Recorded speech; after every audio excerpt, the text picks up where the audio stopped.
आपल्याला बरीच माहिती लक्षात ठेवावी लागते.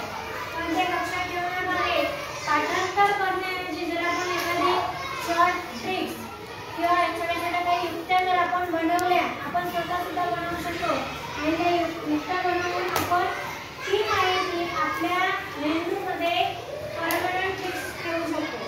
म्हणजे असं काही क्लास केलं त्या विसरलं तर त्या ठिकाणी महाराष्ट्रातील एकूण जिल्हे, आता महाराष्ट्रामध्ये एकूण किती जिल्हे आहेत आपल्याला माहिती आहे? 36 जिल्हे आहेत. पण या 36 पैकी सगळ्याच्या सगळ्या जिल्ह्यांची नावे तोंडपाठ फटाफट सांगता येतात का?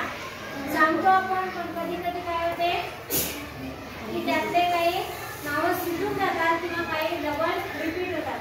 मग त्यासाठी एक छोटीशी युक्त आहे. एक वाक्य तुम्ही लक्षात ठेवायचं आहे आणि त्या वाक्यानुसार आपण त्या पूर्ण जिल्ह्यांची नावे लक्षात ठेवू शकतो.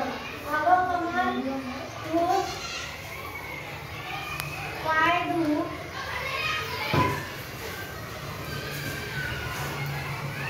चहा भजे रस बनव. बघा हे वाक्य आहे. आता याच्यासाठी आपण हे वाक्य आपण उभं लिहून घेऊया. अगं कमल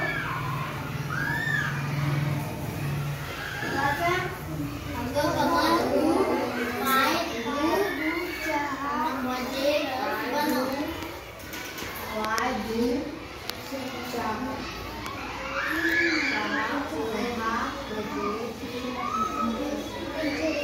भजे रस